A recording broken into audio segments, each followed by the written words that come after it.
Well, golden temple देख के जितना सुकून मिलता है उसी लेवल का दुख होता है जब जलियांवाला बाग आता है। वेल, मैं पहले भी आई हूँ, बट 2019 में इसका रिकंस्ट्रक्शन हो गया है, तो इसका थोड़ा स्वरूप आपको चेंज्ड दिखेगा क्योंकि बहुत रेनोवेशंस हुए हैं, बट स्टिल जो हिस्ट्री है वो इंटैक्ट है। और as everybody knows 13 April 1919 was a black day in the history of India, जहाँ पे जनरल डायर ने बिना कुछ सोचे समझे फायर कहा और हज़ारों यहाँ पे जो हमारे सिख भाई बहन थे उनके ऊपर गोलियाँ चला दी अंधाधुंध। मतलब मुझे ऐसा लगता है कि ये सब चीज़ें जब आप यहाँ पे आएंगे ना, आपके रोंगटे खड़े होंगे, चिल्स आएंगे आपको। जब आप स्टोरी जानते हैं, जब आप यहाँ पे आके छोटी शॉर्ट मूवीज़ देखेंगे और वो दीवारें देखेंगे जहाँ पे अभी भी आपको बुलेट्स के स्पॉट्स दिखेंगे, जगह दिखेंगी, तो आपको अंदर ही अंदर बहुत बुरा सा लगेगा और ऐसा लगेगा कि कैसे ब्लैक डेज भी हुए हैं हिस्ट्री में और कितने बुरे दिन भी हुए हैं। और आई ऑलवेज वांटेड टू से कि आप ज़रूर इस जगह को विज़िट करें क्योंकि ये बहुत सारी चीज़ें हमें बताती है। इनफैक्ट यहाँ पे अब बहुत सारी चीज़ें और भी आपको नॉलेज देने के लिए बना दी गई है, बढ़ा दी गई है। आप जैसे ही एंटर होंगे तो वो जो एक सिंगल पैसेज है बिकॉज ऑफ विच यहाँ से कोई भी निकल नहीं पाया था उस समय, वो आपको दिखेगा। उसको भी बहुत अच्छे से रेनोवेट किया गया है। देन उधम सिंह का स्टेच्यू आपको सबसे आगे दिखाई देगा, which was he was in his childhood at the time of Jallianwala Bagh massacre, but उसके बाद उन्होंने बदला लिया था, ये हम सभी जानते हैं। बहुत सारी चीज़ें यहाँ पे है जो आपको देखने को मिलेगी। मेरे पीछे जो है इट्स अ मेमोरियल जो कि जो यहाँ पे शहीद हुए हैं उस दिन, जो जितने लोगों ने यहाँ पे जान गंवाई है उनके लिए बनाया गया है। इनफैक्ट ऐसा कहते हैं कि 20,000 लोग यहाँ थे और 1650 बुलेट्स चली हैं, यहाँ पे फायरिंग हुई है, पर ऐसा माना जाता है कि उससे कई गुना ज़्यादा लोग उस दिन यहाँ पे मरे हैं क्योंकि यहाँ पे कुएं में भी बहुत लोग कूदे हैं। बहुत सारी चीज़ें हैं, मैं अगर बोलने जाऊँगी तो I will be emotional and I can not say much, but do visit this place when in Amritsar.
साथ ही सोनू भैया जो बहुत अच्छा अमृतसर घुमा रहे हैं। देखो, आपने मुझे गोल्डन टेम्पल दिखा दिया, आपने मेरे को जलियांवाला बाग दिखा दिया, अब आप मुझे बताओ कि और क्या क्या फेमस। आपने मुझे लस्सी पिलवा दी, और क्या फेमस है अमृतसर में? दीदी, इधर का पार्टीशन म्यूजियम है और कपड़े का मार्केट है, ज्ञाना मंदिर है, वैष्णो मंदिर है और गोविंदगढ़ फोर्ट है महाराजा रणजीत सिंह का। क्या बात।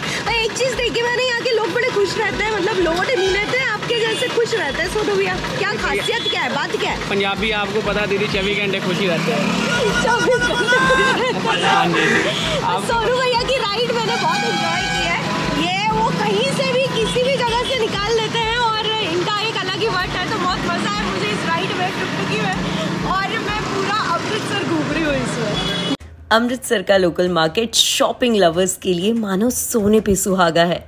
मैंने भी ढेर सारी शॉपिंग की from the local market near Golden temple.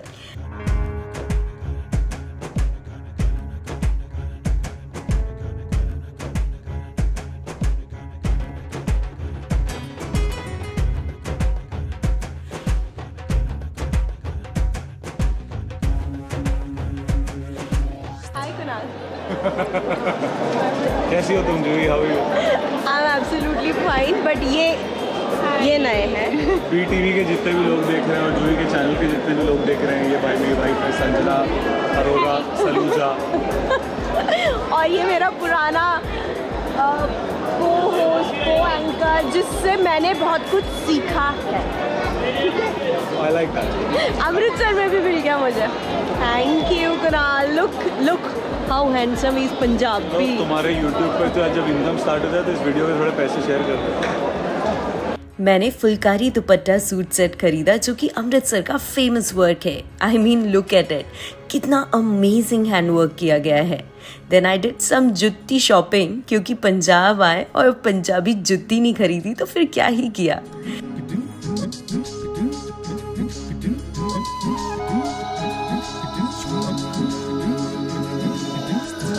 मैंने कुछ कड़े और बहुत ही तेज और सुंदर कटार भी खरीदी जो कि अमृतसर की स्पेशलिटी है और आपको इतनी वैरायटीज और कहीं भी नहीं मिलेगी। मेरे पीछे है अमृतसर का फेमस पार्टीशन म्यूजियम, जिसे 2017 में इस्टेब्लिश किया और इसके अंदर आपको पार्टीशन के टाइम पे जो रेफ्यूजीज आए थे और जो इंडिया पाकिस्तान के लोग इधर उधर हुए थे उनकी कहानियाँ मिलेगी, उनके नोट्स मिलेंगे, उनके द्वारा की हुई ड्राइंग्स भी दिखेंगी, लेटर्स मिलेंगे, पोस्ट कार्ड्स मिलेंगे, प्लस उनकी बिलोंगिंग्स भी यहाँ पे है जैसे यूटेंसिल्स, ज्वेलरी बॉक्स।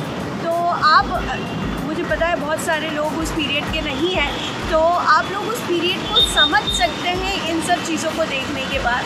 सो ये बहुत ही कमाल की जगह है पार्टीशन म्यूज़ियम अमृतसर। बट एक और इम्पॉर्टेंट नोट ये है कि मंडे को ये बंद रहता है, तो प्लीज़ मंडे को यहाँ ना आए। प्लस शाम को 6 बजे के बाद ये क्लोज़ हो जाता है, तो इसलिए शाम को ज़्यादा देर से आने की प्लानिंग भी मत करें। Amritsar is beautiful. मैं बहुत सारी यहाँ से यादें लेकर जा रही हूँ और मुझे लगता है कि अमृतसर जितना अच्छा है यहाँ के लोग उससे ज़्यादा कमाल के हैं, खुश रहते हैं, सुकून से रहते हैं, हमेशा आपको चेहरे पे स्माइल दिखेगी। और मेरा ये जो अमृतसर ट्रिप था ये हमेशा मुझे याद रहेगा because of the golden temple, because of the Jallianwala Bagh, partition museum, amazing hospitality, amazing people and great shopping.